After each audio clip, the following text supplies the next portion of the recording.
Agradecido con Dios, hermanos, por la bendición que nos ha dado de estar congregados un domingo más para exaltar su nombre, para aprender de su palabra, y es un gozo para mí el poder estudiar con ustedes la palabra el día de hoy. Hemos recibido, hermanos, unas sermones acerca del discipulado, de qué es lo que implica ser discípulo y qué es lo que Cristo Jesús pide y demanda de nosotros. Pero muchas veces, después de aceptar ese compromiso con Cristo, hermanos, es muy común que venga el desánimo. El desánimo es algo que se va a presentar o se ha presentado en nuestras vidas. Y Cristo Jesús, hermanos, nos ha llamado a seguirle, no para que vivamos desanimados, sino para que estemos animados en Él, estemos fortalecidos en Él. Y quisiera que el día de hoy, hermanos, estudiáramos cómo podemos vencer, hermanos, el desánimo. Uno de los presidentes más sobresalientes de los Estados Unidos fue Theodore Roosevelt. En su gobierno tuvo que llevar cargas muy duras, aún así él siempre salía a flote. Uno de sus más grandes logros fue ponerle fin a la guerra que se llevaba durante su gobierno, la guerra ruso-japonesa. Y gracias a ese logro, entre otros, él recibió el Premio Nobel de la Paz en 1906. Fue el primer presidente de los Estados Unidos en ganar un Premio Nobel de la Paz. Solo 4 de los 45 presidentes de Estados Unidos han ganado un premio Nobel. Yo no sé, hermanos, si Donald Trump ganaría un premio Nobel de la Paz, pero al menos Theodore Roosevelt fue el primero en ganarlo. En una ocasión, uno de los admiradores de este presidente se presentó ante él y en voz alta le exclamó: «Señor Roosevelt, usted es un gran hombre». Él respondió y dijo: «No, Teddy Roosevelt es simplemente un hombre ordinario, común y corriente, pero que está altamente motivado». Una persona ordinaria, hermanos, pero altamente motivada, puede ser capaz de realizar cosas que nunca pensaría que lograría. Necesitamos estar motivados. Dios quiere, hermanos, que estemos motivados. Y lo contrario a estar motivado es estar desanimado o estar desalentado. Y muchas veces, hermanos, en nuestra situación es así. Vivimos desanimados o estamos desalentados en nuestra vida. El desánimo es una de las sensaciones más incapacitantes que puede tener el hombre. Es el desánimo, hermanos, el que nos lleva a cancelar planes, a iniciar proyectos, pero que nunca logramos culminarlos. Se estima que al menos en la población mexicana exista un 27% de personas que viven altamente desanimados. Y puede haber algunas razones, hermanos, para ello. Por ejemplo, el mundo no está diseñado, hermanos, para nuestras necesidades reales, sino para las necesidades de otros. Es un aspecto económico. Por ejemplo, trabajamos buscando cumplir nuestros sueños, pero al trabajar para cumplir nuestros sueños estamos realmente cumpliendo primeramente el sueño de alguien más. Eso trae desmotivación en la sociedad. Una segunda razón, hermanos, es porque la información en redes sociales nos muestra lo que no tenemos y lo que no hemos logrado. Y muchos vivimos, hermanos, deseando lo que vemos en internet y no aprendemos a valorar lo que tenemos en nuestra realidad. Tenemos una casa, pero en internet vemos una más grande y entonces eso nos desanima. Tenemos un automóvil, pero en las redes sociales se nos presenta uno más nuevo y mejor y entonces consideramos que el nuestro no es tan valioso. Todo esto, hermanos, provoca que vivamos profundamente desanimados. Porque no estamos contentos con lo que tenemos, sino que estamos frustrados por lo que no hemos logrado conseguir. Finalmente, hermanos, una de las razones por qué siempre la sociedad se mantiene desanimada es porque se nos ha enseñado, hermanos, a cubrir el desánimo, a no expresar que estamos desanimados. Por ejemplo, la pregunta típica, hermanos: ¿cómo estás?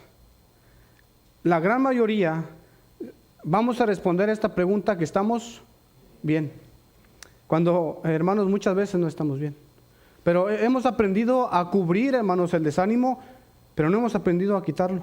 Hemos aprendido a vivir con una mochila pesada de desánimo, pero no hemos aprendido a cómo quitarla. Y esto sucede en todas las áreas de nuestra vida, en los estudios. Quizás algún estudiante, después de entregar un trabajo al que le dedicó muchas horas de esfuerzo y recibe su trabajo, la calificación no es la que esperaba. O un examen para ingresar a cierto nivel no fue beneficioso para él. En el trabajo, hermanos, cuando nos esforzamos a ser puntuales, responsables, Nos comprometemos a hacer más de nuestras labores, pero nuestro jefe ni siquiera lo detecta o lo nota. Eso trae desánimo a nuestra vida. Cuando el que nos cae mal, hermanos, es ascendido en lugar de nosotros. Cuando los que se la pasan haciéndole la barba al jefe, pero no trabajan, reciben, hermanos, bonificaciones o son ascendidos, eso trae desánimo a nuestra vida. Y en nuestra vida cristiana, hermanos, también presentamos desánimo. Cuando nos dedicamos a nuestro ministerio, cuando nadie apoya la tarea que hemos decidido empezar y a veces nos sentimos solos, eso trae desánimo. Cuando somos buenos ciudadanos, hermanos, por ser cristianos, somos buenos vecinos y a pesar de ello somos criticados.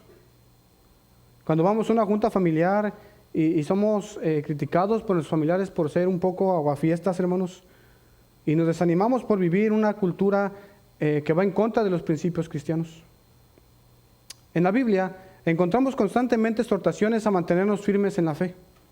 Se nos dice que seamos constantes, que perseveremos, que nos animemos los unos a otros, que nos alentemos los unos a otros. Y esto quiere decir, hermanos, que implica que el cristiano presenta y presentará fuertemente el ataque del desánimo. Y no hay una profesión o tarea que sea más confrontada por el desánimo, hermanos, que el ser cristiano. El ser cristiano en medio de un mundo lleno de pecado es quizá la labor que enfrenta más retos. Pero eso no quiere decir que tenemos que ceder al desánimo o que tenemos que volver atrás. El cristiano, hermanos, puede estar altamente capacitado para resistir el desánimo y seguir adelante. Jesucristo en una ocasión dijo: ninguno que poniendo su mano en el arado mira hacia atrás es apto para el reino de Dios. Lo que quiere decir, hermanos, al menos esta declaración es que ser discípulo, hermanos, de Cristo Jesús no es una labor sencilla.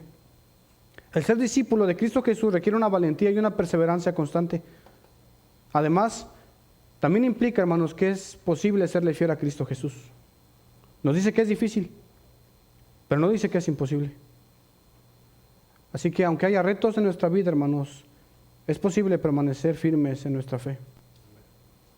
No perdáis, pues, vuestra confianza, que tiene grande galardón.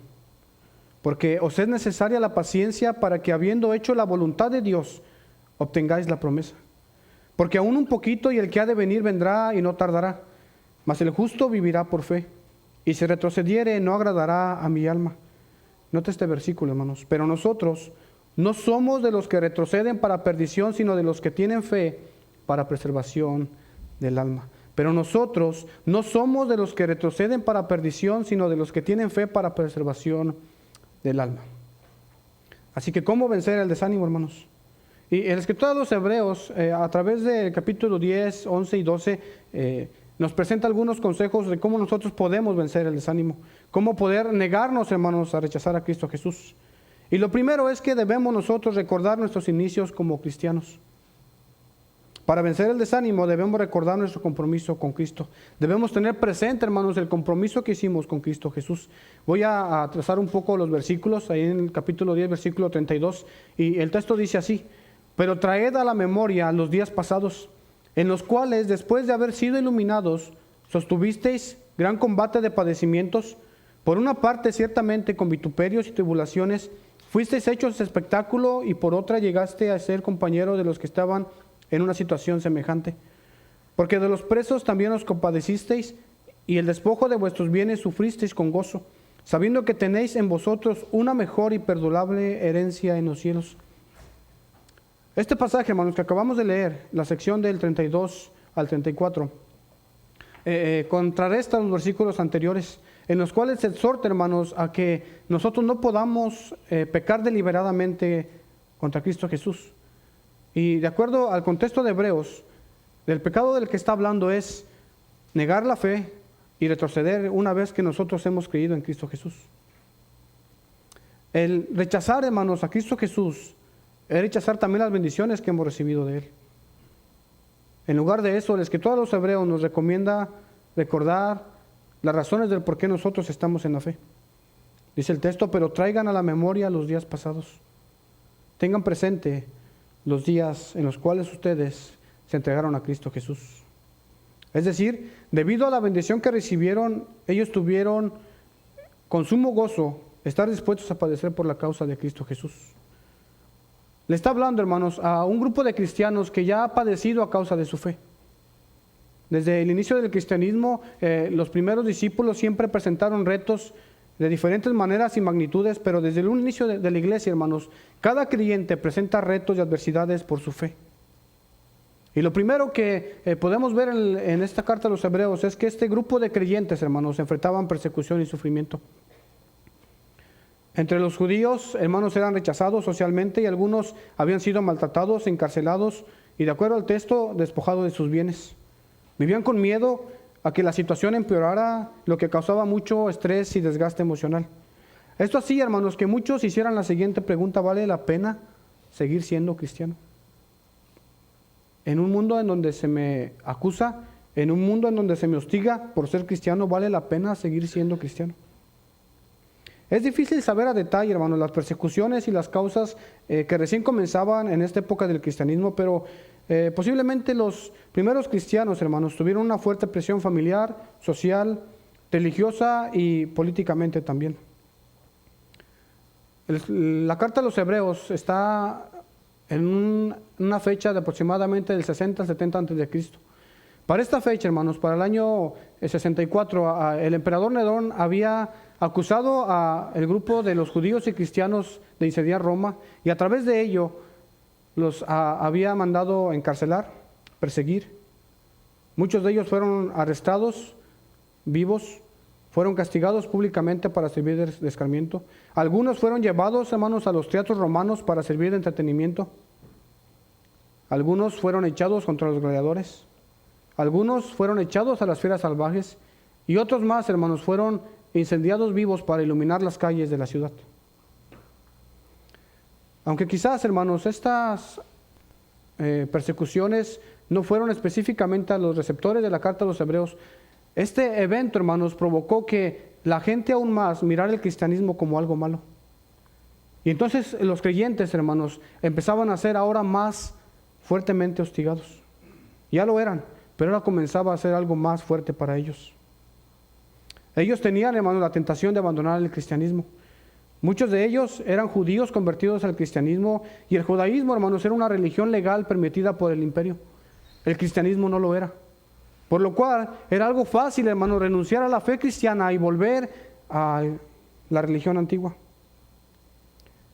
Pero la carta insiste, hermanos, en que Cristo, hermanos, es superior a todo esto y que vale la pena seguir a Cristo Jesús. Ellos también presentaban cansancio y desánimo espiritual.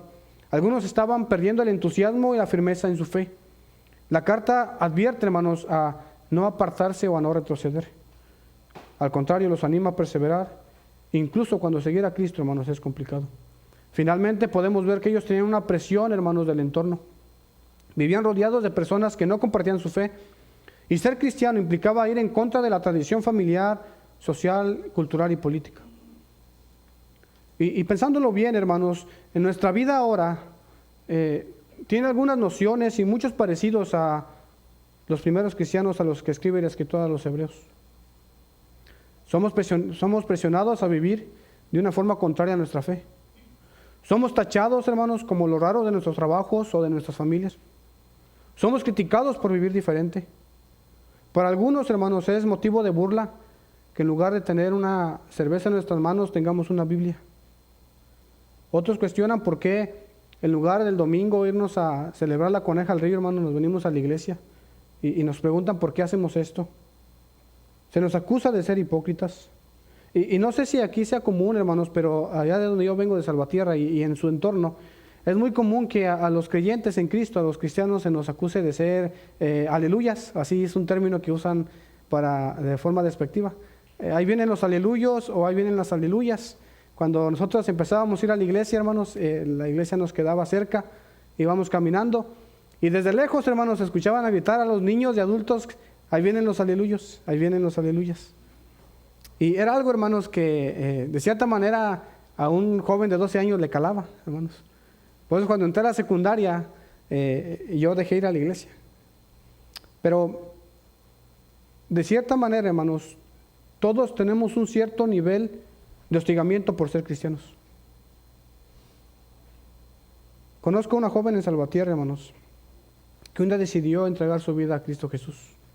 a pesar de los retos y de las adversidades que iba a enfrentar. Ella venía de una familia muy tradicional y no le iban a permitir, hermanos, a cambiarse de iglesia. Así que esta jovencita decidió ir a la iglesia a escondidas. Por la mañana acompañaba a su mamá a la iglesia y después ella se iba a escondidas a la iglesia cristiana. Y así lo hizo por un cierto tiempo, hasta que finalmente decidió entregar su vida a Cristo Jesús y bajar a las aguas del bautismo. Y cuando tomó esta decisión, hermanos, esta joven no fue capaz de decirle de frente a su mamá que era cristiana ahora y que ahora estaba bautizada en Cristo. Así que escribió una carta y se la dejó a su familia. Cuando regresó a su casa, su mamá estaba de rodillas, rogándole que por favor no se cambiara de iglesia, que no fue lo que se le había enseñado. Pero esta joven, hermanos, no aceptó la oferta. Así que en su hogar no se le permitió hacer uso del agua potable, hacer uso de la luz, hacer uso del gas, incluso de los muebles de la casa. Así que esta joven en un rincón dormía en el piso con tan solo unas sábanas. Tenía que ir a la casa de una tía que estaba algo cerca a lavar su ropa y a poder asearse. Así estuvo por algún tiempo. Más adelante se casó y aún, hermanos, era tanto el enojo de su madre que su madre no asistió a su boda. Con el tiempo se lograron reconciliar. Pero lo que voy con esto, hermanos, es que todos hemos tenido que sacrificar algo para estar en Cristo Jesús. Yo no sé en qué grado o en qué circunstancias usted y yo hemos tenido que abandonar o sacrificar algo, pero estoy seguro que seguir a Cristo Jesús nos costó dejar algo. Seguir a Cristo Jesús, hermano, es algo que cuesta, que es difícil, pero que vale la pena. El consejo para nosotros, hermanos, es el mismo que a los hebreos de hace 2000 años. Traigan a la memoria los días pasados, en los cuales, después de haber sido iluminados, estuvieron dispuestos a padecer por su fe. En otras palabras, el escritor nos dice: no echen por la borda lo mucho que les ha costado estar en Cristo Jesús. No desprecien las bendiciones que ya han recibido de Cristo Jesús. Traer a la memoria es reténganlo, tengan presente en su mente, tengan presente en su corazón y nunca se les olvide lo que Cristo Jesús hizo por ustedes y todas las bendiciones que ha traído a su vida. Recordar el por qué iniciamos un proyecto, hermanos, es lo que muchas veces nos mantiene fortalecidos para terminarlo. Ya sea una carrera, un negocio, una dieta, un ejercicio o cualquier otra cosa. Un consejero matrimonial cristiano, hermanos, hacía un ejercicio cuando las parejas venían a él. Cuando la pareja estaba dispuesta o ya venía con una decisión de divorcio, este consejero les pedía que le dijeran las razones del por qué ellos consideraban el divorciarse. Pero antes de que le dijeran todas esas razones del por qué se quieren divorciar, les pedía que sinceramente escribieran en una hoja el por qué se decidieron casar. Así que en muchos matrimonios hacían esta dinámica, escribían genuinamente el por qué desearon casarse y luego pedía que leyeran en voz alta esas razones. A veces eso trataba, hermanos, de mediar la situación en esos matrimonios. Pero recordar el por qué iniciamos algo, hermanos, regularmente nos va a animar a terminarlo. Hace algunos años, a mis 18, 19 años, yo tenía ahí algunos años en Cristo Jesús, aproximadamente unos 3 años. Y recuerdo que yo estaba muy confrontado en mi fe. Yo estaba dudando de si valía la pena seguir en Cristo, si valía la pena seguir en la iglesia. Y en una ocasión, mis hermanos y yo, junto con mi papá, estábamos hojeando un álbum. Nos gustaba hojear, hermanos, un álbum de fotos que teníamos ahí en la casa. Y empezábamos a ver las fotos, estaban ordenadas más o menos cronológicamente. Entonces, siempre me daba mucho gusto ver cómo era yo de niño. De niño, hermanos, yo no tenía cabello, estaba muy gordito, ¿verdad? Pero daba ternura. Ahora mi esposa dice que ya doy pena, ¿verdad? Ya. Pero estábamos toda la familia, hermanos, ahí riéndonos y muy contentos, recordando, hermanos, esos eventos del pasado en las fotos. Pero después, hermanos, llegamos casi a la mitad del álbum y lo que me encontré, hermanos, no fue una foto, fue mi certificado de bautismo, que me remontó, hermanos, al 14 de septiembre del 2014. Y cuando yo tomé esa hoja, hermanos, el certificado del bautismo, yo dejé de transportarme a las épocas familiares antiguas y empecé a trasladarme, hermanos, al día de mi bautismo. Y mientras mis hermanos y mi papá estaban viendo las fotos y riendo aún, hermanos, de los sucesos familiares, yo estaba pensando en el día que me bauticé. Fue en una alberca en la comunidad de Ballesteros. Mi abuelo materno se bautizó ese día conmigo. Y entonces empecé a recordar el por qué yo decidí entregar mi vida a Cristo Jesús. Y créanme que cuando medité en esto, hermanos, ese desánimo que tenía en mi vida de dudar de mi fe, se fue quitando. Y seguí en Cristo Jesús. ¿Usted recuerda, hermanos, el por qué decidió entregar su vida a Cristo Jesús? Lo tiene en su mente y en su corazón. Hermano, cuando venga el desánimo, hagámosle caso a la escritura de los Hebreos. Traigamos a nuestra memoria aquellos días pasados, aquellos días gloriosos en los que decidimos entregar nuestra vida a Cristo Jesús. Porque nosotros, hermanos, no somos de los que retroceden para perdición, sino de los que tienen fe para preservación del alma. Así que el primer consejo es, recuerda tu compromiso con Cristo Jesús. El segundo consejo que podemos ver, hermanos, y es en el capítulo 11, es que nosotros podemos animarnos con la fe de otros creyentes. Para vencer el desánimo, debo aprender de otras personas. Alguien dijo la siguiente frase que se me quedó muy grabada en mi mente. Me gusta estar con los más viejos para aprender de ellos, pero también me gusta estar con los más jóvenes para ya poderles enseñar. Esto tiene mucha sabiduría, hermanos. El segundo consejo que podemos aprender para luchar contra el desánimo es aprender, imitar, seguir el consejo de aquellos, hermanos, que han sido fieles a Cristo Jesús. Hebreos capítulo 11, versículo 1 y 2 dice lo siguiente: es pues la fe, la certeza de lo que se espera, la convicción de lo que no se ve, porque por ella alcanzaron buen testimonio los antiguos. Fe, hermanos, podemos verlo como confianza y fidelidad en Dios. Regularmente usamos este versículo para alguna petición especial que haya en nuestro corazón, en donde creemos que por fe Dios obrará a favor nuestro. Y yo creo que Dios sí puede obrar, hermanos, a favor de nosotros cuando oramos con fe o cuando tenemos fe en algo. Pero específicamente aquí, hermanos, se refiere a una fe segura en que seremos salvos cuando Cristo Jesús regrese por nosotros. En que Cristo Jesús vendrá y nosotros, hermanos, iremos con Él por la eternidad. Eso es algo que 100% seguro, hermanos, tendremos cuando Cristo Jesús venga, si es que permanecemos fieles a Él. No es seguro si Cristo Jesús sanará todas nuestras dolencias. No es seguro si nos concederá poseer todo lo que deseamos aquí en la tierra. Pero lo que sí es seguro es que si tenemos fe y somos fieles a Cristo Jesús, seremos salvos, hermanos, y tendremos un gozo eterno con Él en el cielo. El escritor de los Hebreos en el capítulo 11 menciona a 16 hombres y mujeres por nombre, y aunque pudo mencionar a muchos otros, no los nombró. Él mismo afirma y dijo que no tenía tiempo y espacio para poder nombrar a cada persona, a cada hombre y mujer que en el pasado dejaron un ejemplo de fe. Y como tampoco yo tengo tiempo, hermanos, para ver a todos los personajes que ahí se presentan, solamente elegí a 3 de ellos. El primer ejemplo, hermanos, es Noé, de lo cual podemos aprender el servicio. Dice el texto en el versículo 7: por la fe Noé, advertido sobre las cosas que aún no se veían, con temor reverente construyó un arca para salvar a su familia. Temor reverente, hermanos, quiere decir que Noé puso una cuidadosa atención a cada detalle que Dios le dio. En otras palabras, trabajó de una manera excelente. Noé trabajó de una manera excelente. Ahora, ¿usted recuerda cuál fue la tarea de Noé? Construir un arca.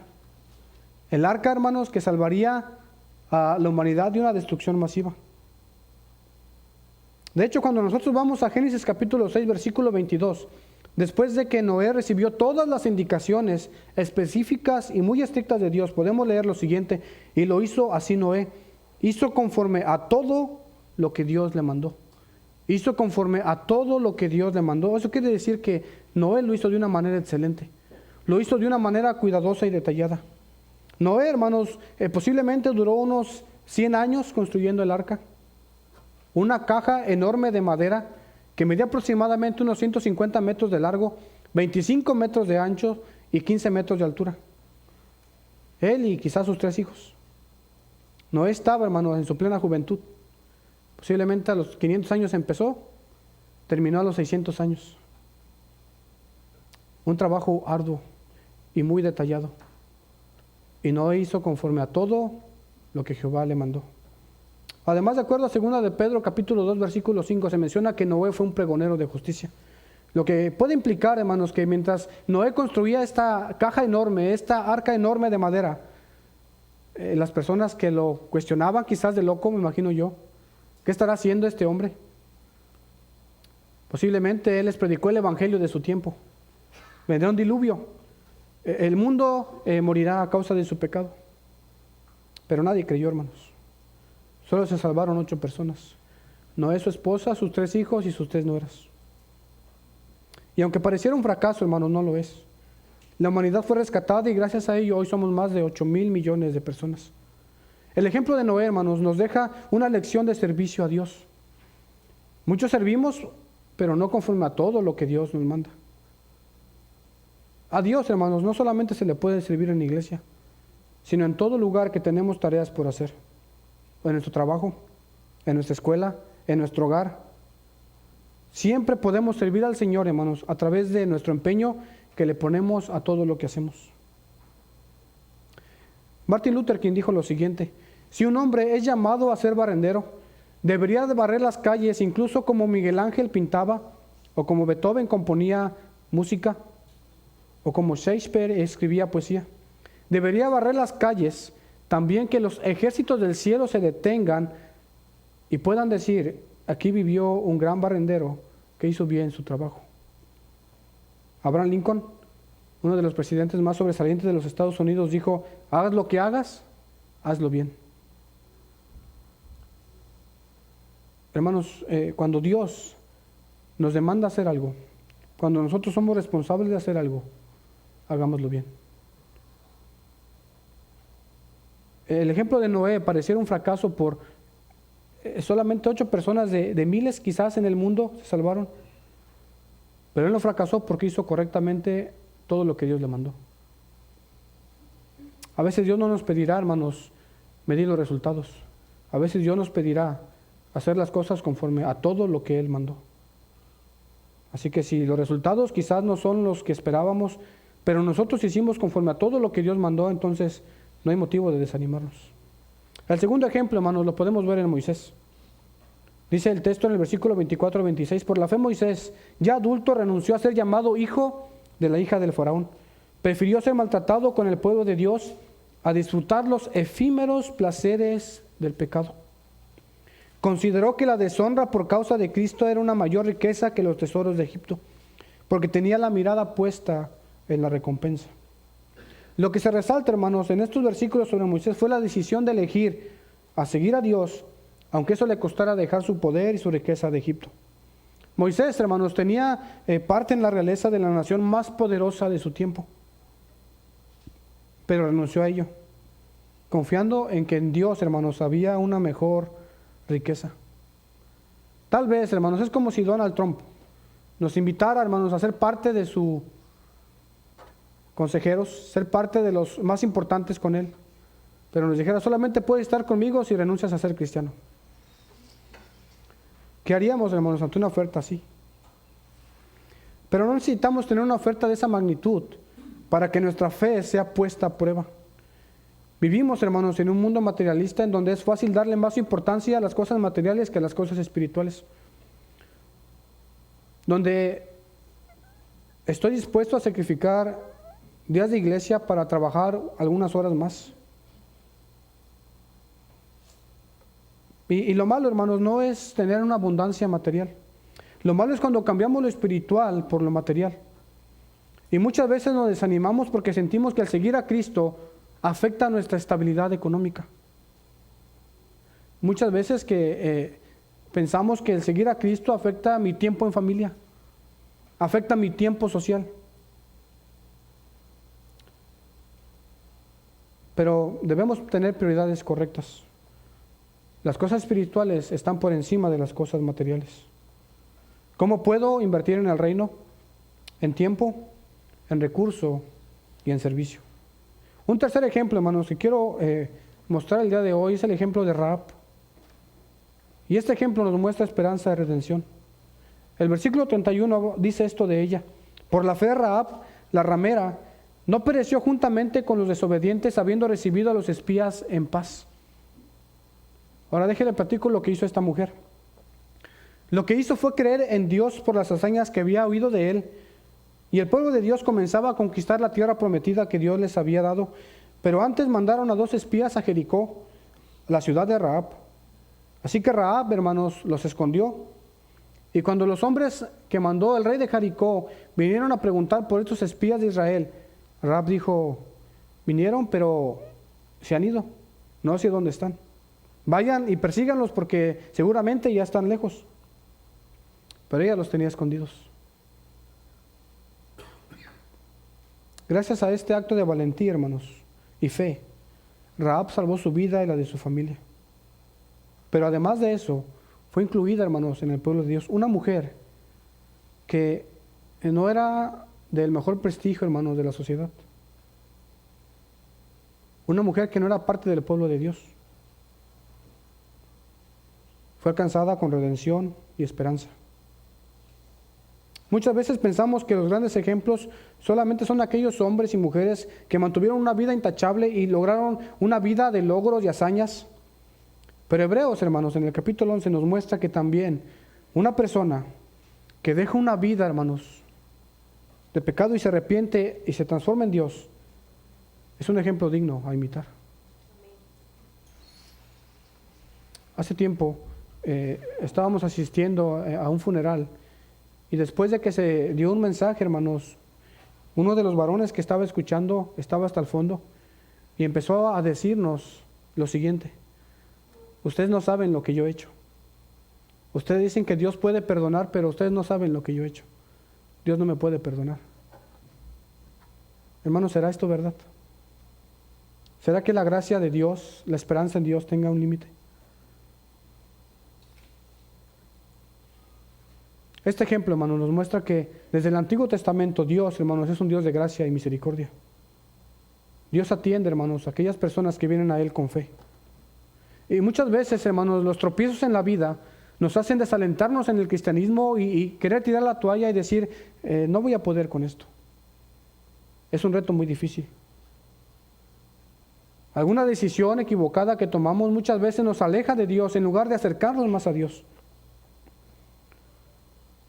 He escuchado muchas veces, tanto personas que han creído en Cristo como que no han creído a Cristo, no se quieren acercar a Dios de nuevo, no se quieren acercar a Dios porque dicen, estoy sucio, no soy digno de acercarme a Dios.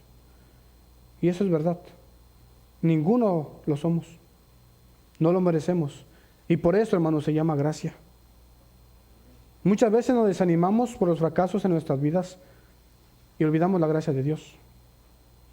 Pensamos que ya no hay algo más que hacer cuando Dios aún nos puede restaurar. La gracia de Dios, hermanos, sigue abierta y sigue estando disponible.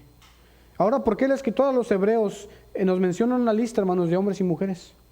El capítulo 12, versículo 1 nos dice: por tanto, nosotros también, teniendo en derredor nuestra tan grande nube de testigos, despojémonos de todo peso y del pecado que nos asedia, y corramos con paciencia la carrera que tenemos por delante. La nube de testigos no es como tal una nube que nos está viendo a nosotros, sino más bien nosotros debemos ver el ejemplo de ellos para perseverar en nuestra fe. Debemos aprender de ellos. Muchos de nosotros, hermanos, hemos sido bendecidos, hemos sido confortados, hemos sido animados al ver el ejemplo de personas fieles que han seguido a Cristo a pesar de dificultades. platicaba nuestra hermana Irene en una de las visitas que hacíamos en su hogar, que el ejemplo de su mamá, la hermana Juanita, marcó algo fuerte en su familia. Y es un gozo hoy ver, hermanos, una banca que se llena con esa familia. Porque el impacto, hermanos, el testimonio de las personas fieles marca a las personas. En otras palabras, lo que nos dice el autor a los Hebreos es, así como lo hicieron los hombres y mujeres de antes, así debemos hacerlo nosotros, permanecer fieles. Dos cosas, hermanos, podemos hacer con la vida de los demás. Podemos compararnos o podemos edificarnos. Si decidimos compararnos, hermanos, tenemos dos vertientes. La primera es sentir un grado de superioridad. Es decir, yo tengo más asistencias a la iglesia que tal hermano. Al parecer yo leo la Biblia más que otro hermano. El hermano Juan la otra vez me dijo, yo canto mejor que tú, me dijo. Y es razón, ¿verdad? Pero no tenía por qué decírmelos. Por otro lado, hermanos, en lugar de superioridad podemos tener grado de inferioridad. No, es que mira aquellos hombres de Dios. ¿Cuándo yo seré uno como ellos? Mejor dejo esto porque yo no puedo tener los zapatos tan grandes como esos hombres de Dios. Hermanos, el compararnos no es la idea de este pasaje. El edificarnos es la idea, hermanos, de este pasaje. Es la edificación mutua ante los fieles de Dios. Y al edificarnos, hermanos, pasan dos cosas. Aprendo, soy bendecido a través de los demás. Y por otro lado, hermanos, yo puedo después enseñar y bendecir a los demás. Recibimos ejemplo, pero también podemos dar ejemplo a los demás. El ejemplo de los hombres y mujeres del Antiguo Testamento nos enseñan a recobrar ánimo en nuestro servicio a Dios, a elegir, hermanos, las cosas espirituales sobre las cosas terrenales, pero también a entender que la gracia y misericordia de Dios, hermanos, sigue alcanzando a las personas. Hace tiempo escuché la historia de una maestra de escuela dominical. Esta maestra de escuela dominical, hermanos, amaba ser maestra de escuela dominical. Pero en una ocasión, hermanos, llegaron unos niños poco comunes, rebeldones, de esos hermanos que parecen un demonio de Tasmania, que están de todos lados, que son difíciles de tratar, que han vivido en situaciones quizás complejas, pero que son muy hiperactivos. Pero esta hermana, esta maestra de escuela dominical, no se dio por vencida con este grupo de estudiantes. Y había una niña en especial que era muy rebelde, que era muy común, era muy única, muy peculiar ella. Pero esta maestra nunca dejó de enseñarle con amor y paciencia. Muchos años después, hermanos, cuando esta maestra de escuela dominical ya era anciana, alguien tocó a la puerta de su hogar y esta anciana abrió.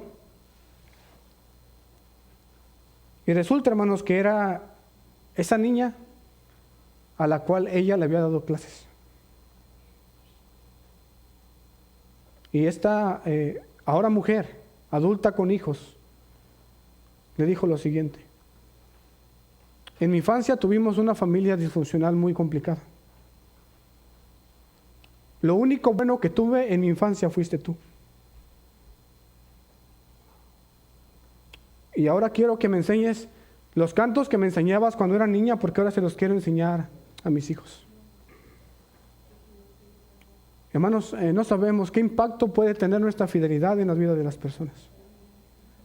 Pero cuando permanecemos fieles a Dios, hermanos, y servimos a Dios, y amamos a Dios, y lo demostramos en nuestra vida diaria, yo estoy seguro que nuestro impacto de alguna u otra manera tendrá alcance a nuestra familia, a nuestros vecinos, a nuestra sociedad, a nuestra iglesia. Así que vencemos el desánimo, recordando nuestro compromiso con Cristo, pero también, hermanos, aprendiendo del ejemplo de la fe de los demás. Pero el escritor a los Hebreos nos ofrece otra manera de hacerlo también, y es poniendo, hermanos, los ojos en Jesús. Esta es la tercera manera en la cómo nosotros podemos vencer, hermanos, el desánimo. Puestos los ojos en Jesús. Para vencer el desánimo, debemos poner los ojos en Jesús. Hebreos capítulo 12, versículo 1 al 3 dice: por tanto, nosotros también, teniendo en derredor nuestro tan grande nube de testigos, despojémonos de todo peso y del pecado que nos asedia, y corramos con paciencia la carrera que tenemos por delante, puestos los ojos en Jesús, el autor y consumador de la fe, el cual por el gozo puesto delante de él sufrió la cruz, menospreciando el oprobio, y se sentó a la diestra del trono de Dios. Considerar aquel que sufrió tal contradicción de pecadores contra sí mismo, note esto, para que vuestro ánimo no se canse hasta desmayar. Consideren a aquel que sufrió tal contradicción de pecadores contra sí mismo, para que vuestro ánimo no se canse hasta desmayar. Estos versículos, lo primero que nos dicen es: corran con paciencia. Vemos un ejemplo, una ilustración del atletismo. Una vez que hemos visto la carrera de otros, en el capítulo 11, aquellos hombres de fe, aquellas mujeres de fe, ahora se nos dice: tú corre tu carrera. Tú también tienes un camino que recorrer. Cristo Jesús también te espera a ti. Otros ya llegaron, así que tú corre, porque Cristo Jesús también te está esperando a ti. Debemos ocuparnos, hermanos, de nuestro caminar cristiano. Pero se nos da 3 consejos para poder correr. El primero es que quitemos todo lo que nos estorba. Imagínense un corredor profesional, hermanos, que corra con unas botas tribaleñas. No sé si se digan así, ¿verdad? Creo que sí, de tribal. Con un pantalón justo, hermanos, como le gusta a los jóvenes el día de hoy. Con una sudadera pesada, grande. Hermanos, ¿podrá correr de esa manera? ¿Podrá ser competitivo si lleva este atuendo así? Parecería ridículo, hermanos, ver a un corredor profesional así.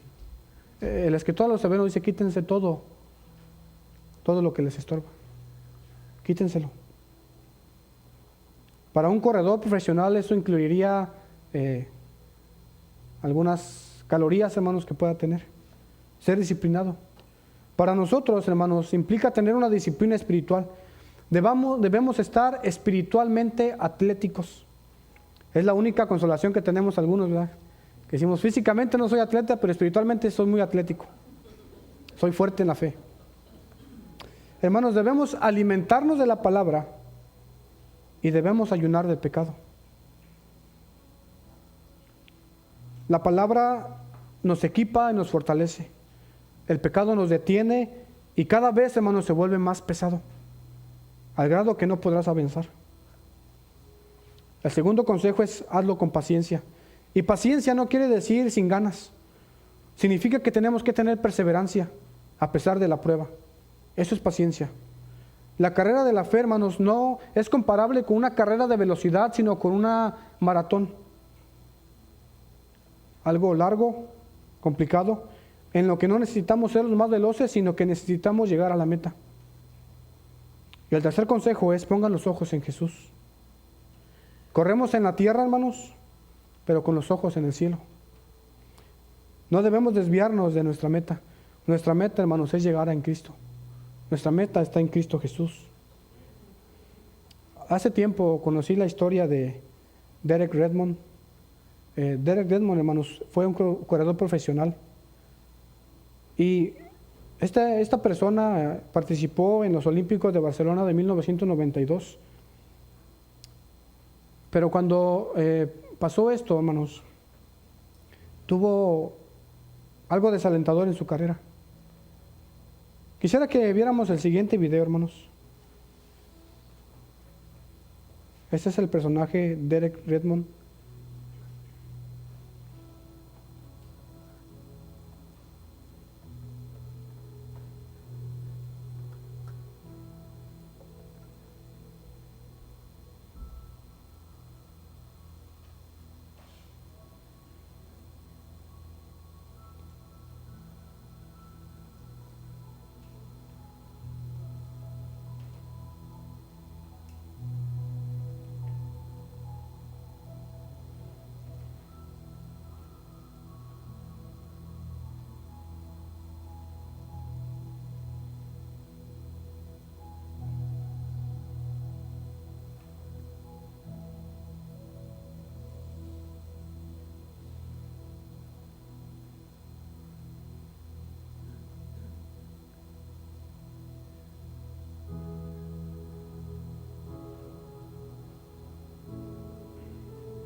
la carrera por la que competí, hermanos, era una carrera de 400 metros planos. Pero poco más allá de los 250 metros, la lesión lo hizo caer. Él era el favorito para ganar el oro. Pero se levantó, hermanos, como pudieron observar, para terminar la carrera. Y al ver esto, su padre bajó de las gradas a apoyarlo, hermanos, en un momento histórico.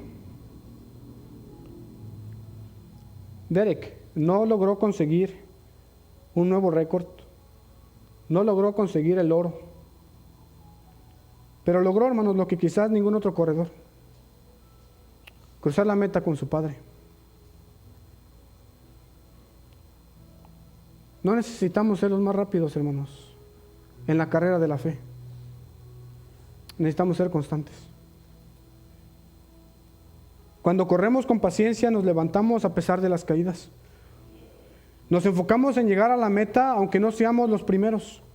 Sobre todo, hermanos, cuando Dios ve nuestra perseverancia, no nos deja solos. Dios corre a nuestro lado. Así que debemos, hermanos, ver lo que Cristo Jesús hizo. Veamos la obra de Cristo Jesús.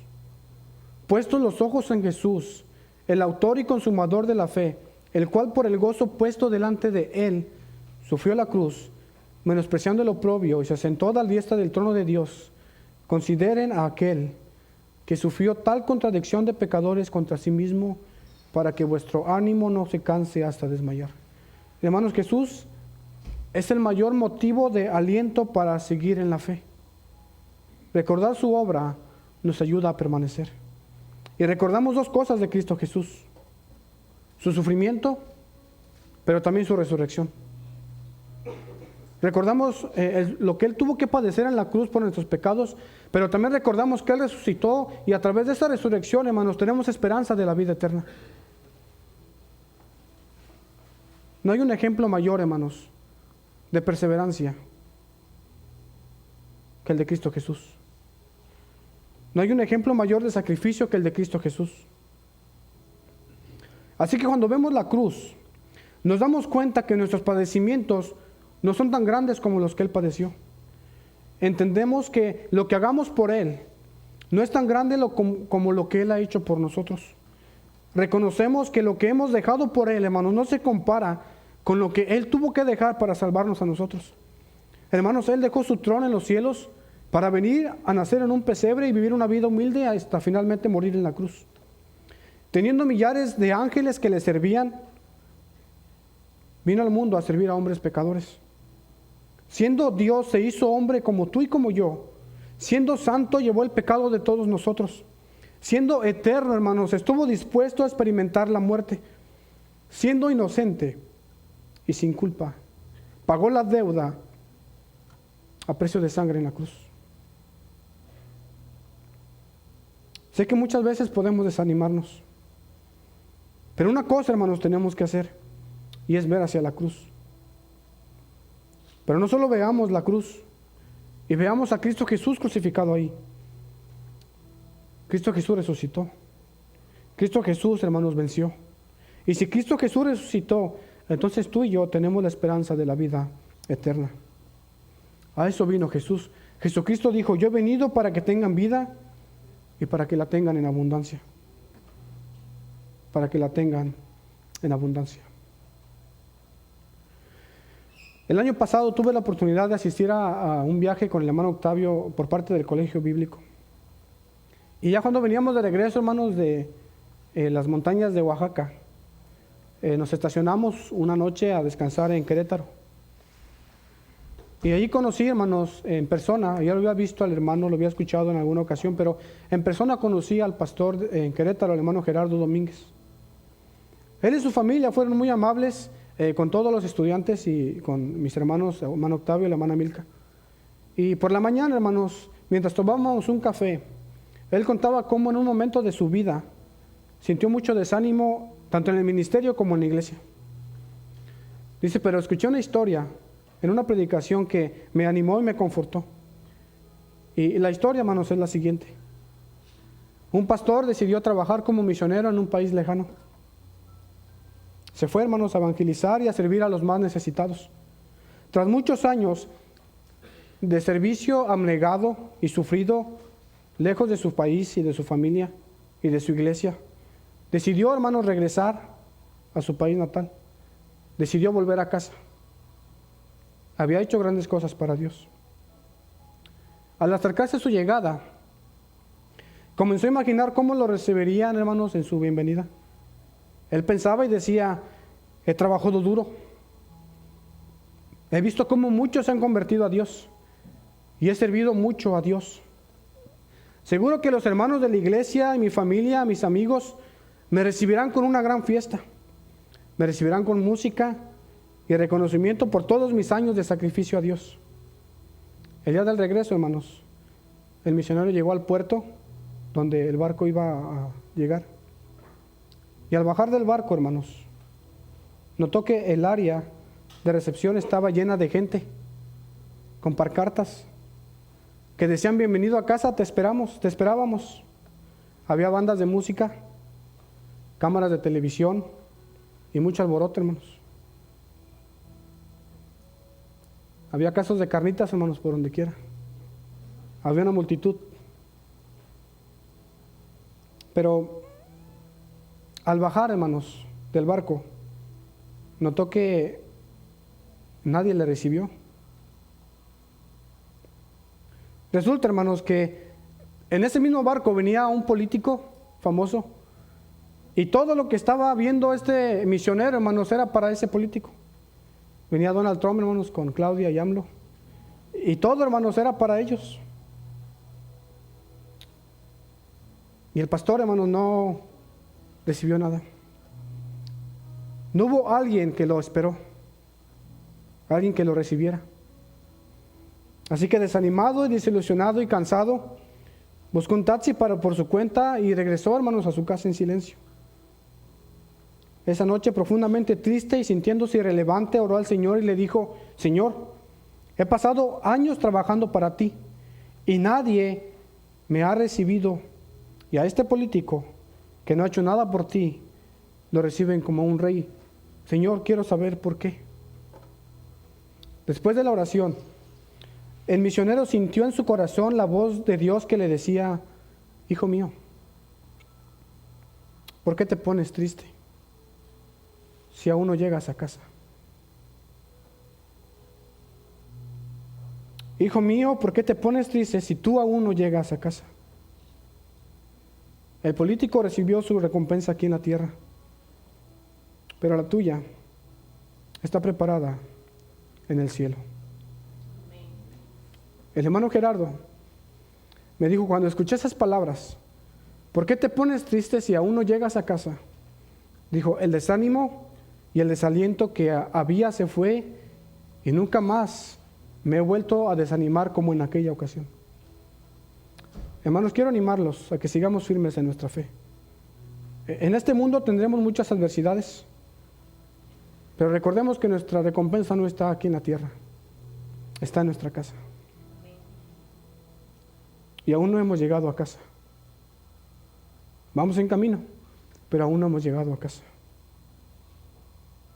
Un día escucharemos: bien, buen siervo y fiel. Sobre poco has sido fiel, sobre mucho te pondré, entra en el gozo de tu Señor. El himno, hermanos, en el Monte Calvario, dice en algunas de sus estrofas lo siguiente: en el Monte Calvario estaba una cruz, emblema de afrenta y dolor, mas yo amo esa cruz donde murió mi Jesús, por salvar al más vil pecador. Hoy yo siempre amaré esa cruz, en sus triunfos mi gloria será. Y algún día, en vez de una cruz, mi corona Jesús me dará. Si alcanza a leer, puede leer conmigo la segunda sección, el segundo párrafo. Hoy yo siempre amaré esa cruz, en sus triunfos mi gloria será. Y algún día, en vez de una cruz, mi corona Jesús me dará. ¿Usted lo cree, hermano? Perseveremos en Cristo. Yo quiero invitar, hermanos, a los que estamos en Cristo, a que sigamos firmes en Cristo. Vale la pena, hermanos, llegar a casa. Habrá un recibimiento, hermanos, maravilloso allá. Pero también quiero invitar a aquellos que aún no han tomado la decisión y el reto de seguir a Cristo Jesús, a que lo consideren, a que puedan tomar la decisión hoy. ¿Vendrán pruebas? Sí. ¿Vendrá desánimo? Lo más seguro es que sí. Pero quiero que sepas que tendrás a Dios de tu lado. Tendrás a Cristo Jesús contigo. Y ahora en estas épocas, hermanos, de Pascua y de Cuaresma, es muy común, hermanos, ver muchas imágenes, muchas cosas representativas a estas semanas. Pero quiero que pienses un poco en la cruz. La cruz por siglos, hermanos, fue un símbolo de crueldad, de muerte, de vergüenza. Pero después de que muchos hombres fueron crucificados ahí, ninguno hizo que tuviera un significado diferente la cruz. Murieron muchos, hermanos, miles murieron en la cruz. En una ocasión, los romanos crucificaron a 2000 hombres en un día. Pero solo un hombre, hermanos, hizo que el mundo cambiara y viera la cruz de una manera diferente. Ahora podemos ver la cruz como un símbolo de misericordia, de amor, de esperanza, de salvación, cuando era un símbolo de muerte, de castigo, de vergüenza. Ahora en la cruz puedes encontrar amor, misericordia y salvación. ¿Hay alguno que quiera entregar su vida a Cristo Jesús? Que quiera tomar la decisión de seguir a Cristo Jesús, de comenzar su camino a casa.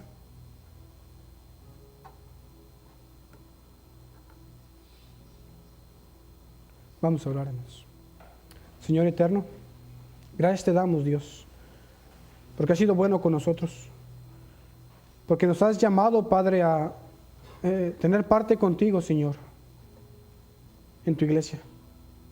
Gracias por amarnos de una manera tan grande en la cual tú diste a tu único Hijo Jesucristo a morir por nosotros. Gracias porque no merecíamos ese amor. No somos dignos, pero cuando abundó el pecado, sobreabundó la gracia. Gracias, Señor, porque nos recuerdas que vale la pena caminar contigo, aunque sea difícil. Y yo te ruego, Padre, que tu misericordia, tu amor, esté con nosotros, Señor, para que podamos seguir, Padre, en esta carrera de la fe. Ayúdanos, Padre, a entender que aunque muy difícil, es el mejor camino que podamos tomar. Que nunca se nos olvide lo que Cristo Jesús hizo por nosotros en la cruz, pero que tampoco perdamos de vista lo que Cristo Jesús nos dará cuando lleguemos a casa. Gracias, Señor, por tu amor y tu bendición. Te ruego por cada persona, Señor, que ha sido alcanzada con tu palabra. Te pido, Padre, que tú bendigas los corazones de aquellos que han escuchado tu palabra, pero que, Padre, aún hay duda en sus corazones y no han tomado el reto de seguirte. Señor, yo deseo que estas personas respondan a tu palabra. Te pido todo esto, Señor, en el nombre de Cristo Jesús. Amén. Dios les bendiga, hermanos.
you.